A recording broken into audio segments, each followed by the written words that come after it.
She is a three-time Oscar nominee who has also been named one of People magazine's 50 Most Beautiful, a record 6 times. We are delighted to have Michelle Pfeiffer here with us, and she's going to tell us all about her latest film. I saw it last night. It's called People Like Us. We're going to talk to her about that in just a moment. But first, let's say we take a look back at just a few of the roles that just made us fall in love with you, a Hollywood icon. Here it is. Her looks. I thought I'd surprise you. Her voice. That talent.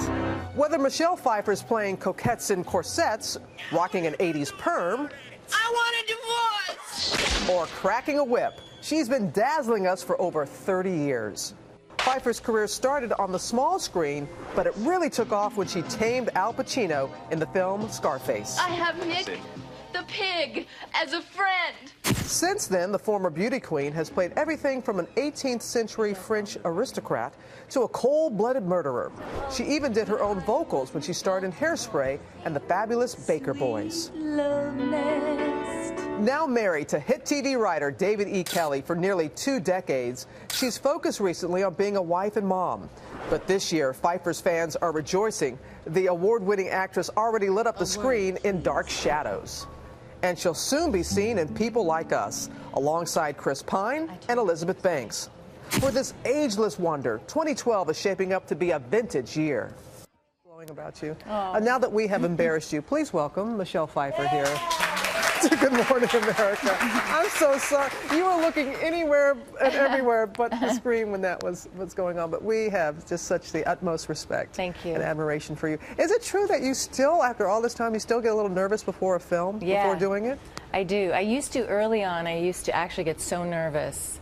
For the first maybe 5 years, I would literally, I would tremble physically, and I was always sure that you could see it on camera, but you couldn't. So I don't do that anymore. But yeah, and there's always a certain point during negotiations where I want to bolt, and my agents are pretty hip to it now, and yeah, I get nervous. I'm glad you didn't bolt from this one. Yeah, People Like Us. It is.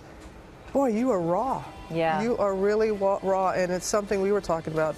Don't you feel a lot of people are going to relate to this story, Michelle? I think so. Yeah. I mean, I think that you know, all families have secrets, and all families to varying degrees are dysfunctional and highly dysfunctional, and it's sort of the nature of family, and we talk about it as if it's abnormal, but it's actually more the norm. We're going to play a little bit here because Chris Pine, first of all, the cast is just remarkable, and Chris Pine plays your son, and your husband has passed away, and you all have been estranged from him, and he has come back home for the funeral. Here it is. I guess maybe we could both start trying to be people.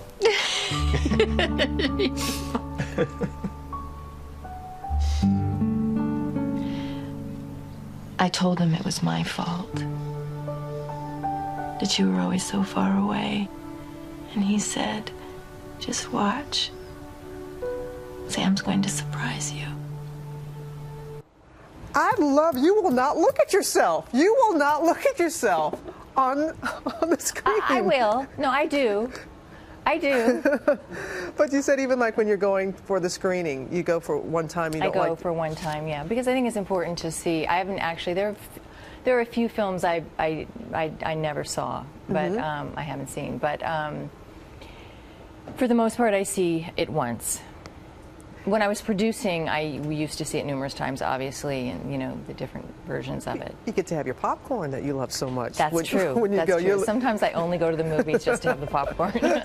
But the film again is about you're thinking you're doing what's best as the mom, being protective, and you're a mom. You have 2 great kids. Daughter's already off to college. Your son will be going off soon, and I'm here. You're not looking forward to that empty nest, are you? No, when my daughter left this year, I took it pretty hard, and everybody jokes about it and makes jokes about it, but it's really not funny. And I remember hearing Dustin Hoffman say once in an interview, he said, you know, nobody talks about their room Nobody talks about walking by their room. It's empty. All their stuff's still in it. But I'm okay now. I've adjusted, and she's home for the summer, which has been a lot of fun. Now I have, my son's leaving next year. So then I'll have to go through it all over again. I'm sure he'll come home a lot more than Sam, who is your son in the movie. One would hope that he would, yeah. I'm sure he will. It is a delight to have you. David E. Kelley, your husband, the work that you all do, and just the example that you continue to set. Thank you. Thank you very, very much.